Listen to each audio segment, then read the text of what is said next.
So here we come, part two. I have copied and pasted a number of motifs from other documents into one document. As you can see, we have multiple layers, and the layers have a stacking order. So the information on the top layer sits above everything else. Kind of think about a stack of pancakes. And this little guy all the way underneath, we could barely see it. It might be someplace under here. Oops, I grabbed him perfectly. So that's that one there. If I couldn't see it, then I might not be able to get it, especially if I have this option when I'm in the Move tool, if I have this option set to auto select. So if I go to auto select, and even though this layout is highlighted and I'm trying to find that motif in there, I can't because it's picking up the motif that's on top, the one that I can click on. So if I wanted to get something at the bottom and I knew it was buried underneath there, I will turn auto select off and then have the layer selected, and then I can click anywhere and I can move it out. So I'm just going to put it back to auto select because that's the way I typically work, and look at a couple of other things. So remember before I talked about having that big white area. If you have done this and it's there on the new document, don't worry about it, because if you come into this layer, and I'm going to leave it the way it is so we can see everything, I'm just going to look at the one. So I'm going to use the Alt key and click in the eyeball, and then it hides everything but the layer that you clicked in the eyeball. And so now what I'm going to do is I'm going to come back to the magic wand. I'm going to make sure contiguous is checked. It's going to put this to the new selection and just click over here and see if I've gotten all the white. So pretty much I have. And then I can just hit the delete key and it's gone. And then I will do Control or Command D to deselect. And look over here, I have a little bit of garbage. So I'll come to the eraser tool. I'll check the setting, make sure it's in pencil. I can use the bracket keys to make it a little bit bigger, and just come and erase out that extra garbage. So when I want to bring all the layers back, I'll hold the Alt key down and click back in the eyeball of the layer that's visible, and it brings everything else in. So I can go through one by one and check these motifs and do the same thing, which I will, because it will be pretty cruddy if I oops, I'm on the wrong layer. So I'll do Control D and I'll make sure I'm on this layer, and I will pick this white. Now, little problem's going to occur here. So when I have this white selected, and I'll go ahead and select all of the white. I'm going to use the Shift key to get that plus sign there. And so now I have all the white. When I delete that, right, the inside is now left empty, right? And what's the problem with that? The problem is, I'll put everything else back on. If I move this flower or motif on top of something else, you see through that white area, and I see the black motif behind it. It's not really what I want. So we have a couple of ways to do this. So I'm going to just undo and deselect everything, and let's go ahead and I'll Alt and click in the thumbnail to just look at this one. So before I use the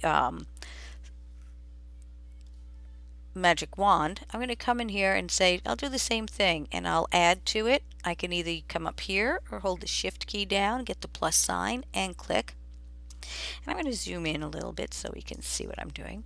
And so now it has everything, including the insides of the leaves and the inside of the flowers. So what I'm going to do is I'm going to choose the lasso tool with subtract from. So I'm going to minus. And then all I need to do is say I'm going to subtract the white.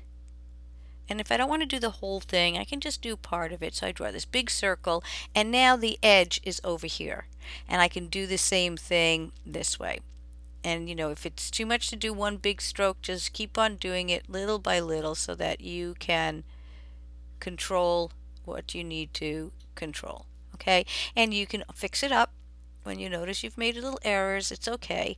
And if you didn't want so much of this, I took out too much, there's a little bit of white there, I actually have to add it back in because my selection goes from here to here. So I'm going to change this line so that it comes right up next to the black. Okay, and then if I took out too much there, I'll just come back and switch it to the minus and say, oh, let me add this guy back in there. Okay, great. So I've done it there. And then I have to do the same thing down here. So I'm going to subtract. This will be easier, right? Because I can just say, oh, let's see, maybe I'll take it. Oh, let me make a decision here. I'm going to do it like this. I'll take it like this, and I'll take it there, and I'm going to click through here. I have to make some decisions. I have to think about this a little bit and bring it up over here. So now I have this part coming out, and if you're not sure what you're doing, right, I don't have this white, you can always redo it. And I'm going to just go ahead and subtract this out. So let's say I want to keep all this white in the inside here. And let's see, this is going to have to be subtracted out. There we go, so I don't see anything. And then I should have just the outside edges up to here, and then I can hit the delete key. If I've made any mistakes like there, I could fill that in with white, and here maybe I want it to be empty and not white, so I could do a couple of things. I can use the magic wand tool. I'm going to just control D or command D to get rid of this, and I'm going to use this and make sure contiguous is checked. And you see this little spaces here, right? I can use contiguous because it's blocked off by white and blocked off by black. And I'm going to come in here and I just hit this black and white to get the default colors, and this double arrow to switch the positions of the foreground and the background. And then I can come in with a pencil or a brush, and since it's a big area, I could pencil that in and fill that in. So let's go ahead and I'll control D and see that that's all done, and then make some decisions. Do I want this here or do I want this here? Where do I want this white to end? And that's going to be just a design element. So a quick way to do that is I'm going to click the white so I have all this white, and maybe I'll come in and use the eraser, right, and say, I want that to be separate, and maybe I want this white to be gone, right? And maybe I do want this gone, and maybe I do want this gone. So you can always change your mind. Good. And then see, maybe this needs to get cleaned up a little bit there too. And it's only erasing the white because I had the white selected. And so this is open, and maybe that's the way I want that to be. So I'm going to control D, but I'm still have the eraser. I'll make it a little bit smaller, and I'm going to clean up that little piece of garbage, right? I'm going to clean up that garbage. And anything else that I might think that needs a little refining, I can always come in and touch up. Even here, if I think that maybe there's too much white there. Okay, so whatever you need to do, remember nothing cannot be changed. I should say it positively. Anything can be changed. If you decided at this point, oh, I really want to put some white in here, and I don't want to paint on the black, I'm going to use the magic wand. I'm going to select the transparency. Now it's selected the whole document because it's all open up, but I don't have to paint in the whole thing, so I can just come and say, oh, let me put this white in here. Let's see, am I painting with pencil? They're normal, and let's make this a little smaller and see if I actually have that area selected. Let's go ahead and try selecting that again. Make sure I have it selected. There we go, it's selected now. And then I'm going to just paint that in. So I can just control that, and if I wanted to, oops, that's not selected. I had the word contiguous on, so it controlled it.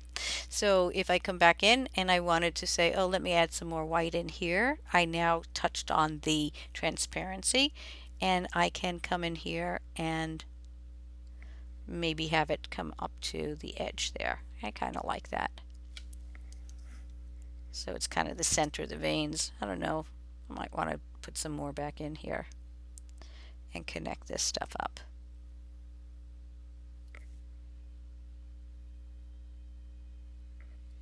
Okay, and if it's too much, I'm going to go to the eraser tool, which is the letter E, and just kind of fix that up. Yeah, I'm not so crazy about that part there. Okay, well, we'll see. We can always adapt it later. Enough of me futzing around. And then I will do Control or Command D to get rid of my marching ants, and Control 0 takes me back out. And I notice I have a little bit more of a splotch there, so I'm in my eraser tool and I'll just clean that up.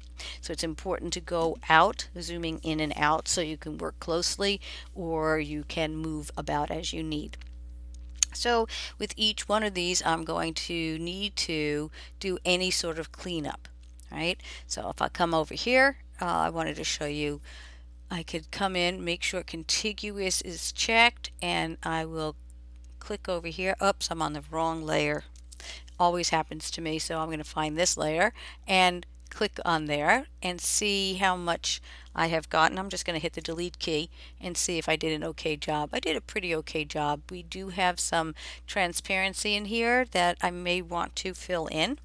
So I'm going to do that technique again, because I'm going to just do Control D to deselect, and now I'm going to select the transparency. So I have a lot of this transparency selected. I'm just going to click in here, and you can see I have a lot of the transparent areas all kind of selected, and I should be able to come in here and paint with white, right? And so because it's confined to just the transparent areas, right, I can come in and paint this. Now if it was a little bit different situation, I might be able to use the paint bucket.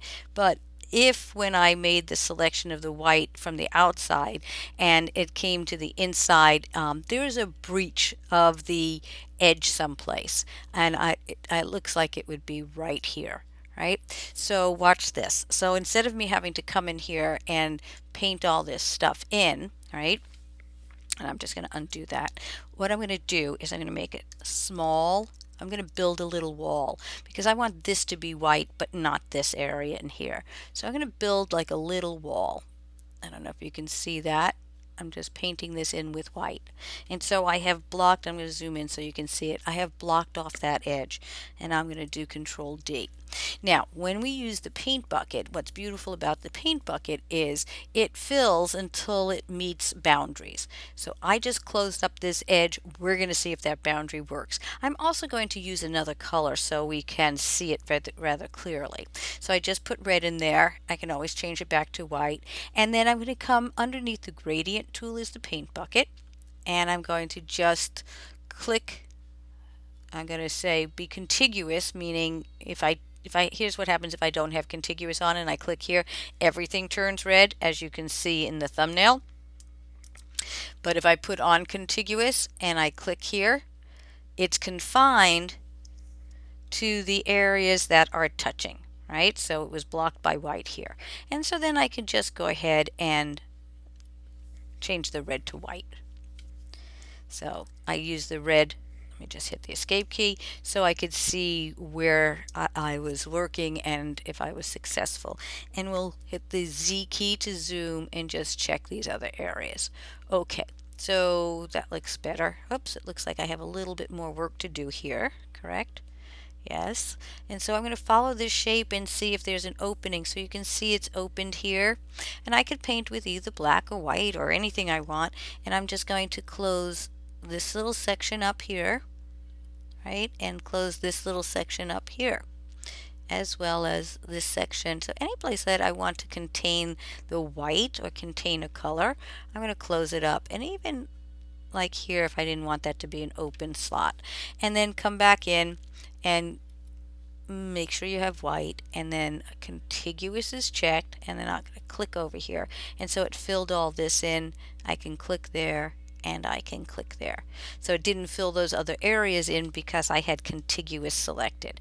And whether or not I want this to be white, yes, I think I do. And I can do that. Okay, so hopefully this has been helpful. And as I look over here, I'm going to zoom in. I see some more transparent. I'm going to do the same thing. I'm going to come here and I can paint with either black or white. So the white's going to block it and then come to the paint bucket and I can fill in that little area. Okay, and so I think we're good now. Let me just double check. And you need to zoom in because sometimes we can't see everything from a distance. And Command 0 gets me to a full view. So the last thing I'm going to show you in this particular video is these two pieces are connected, and maybe I'm just going to move these other guys out of the way. Maybe I don't want them as one motif, but I want them as two motifs. Okay, so first thing I'm going to do is I have a little bit of stuff over here, so let me go ahead and erase that out. And now I have these two motifs that I on the same layer, but I want to make them separate. So here's what I'm going to do. I'm going to take a lasso tool and I'm going to just circle one of them. It doesn't matter which one. Sorry about that noise. And just circled one, and then I'm going to actually cut it. So I'm going to do edit and cut, or control or command X. Right? So now I just have that one, but I'm like, oh gosh, I lost the other one. So what I'm going to do is once you cut something, it's in the clipboard, I'm going to paste it. So it pastes it back in, it becomes its own layer, right? So now I have this motif, and they're still exactly the same, they're just on two separate layers. Well, I'm going to stop on this one again and give you time to breathe and absorb all of this, and then make part 3.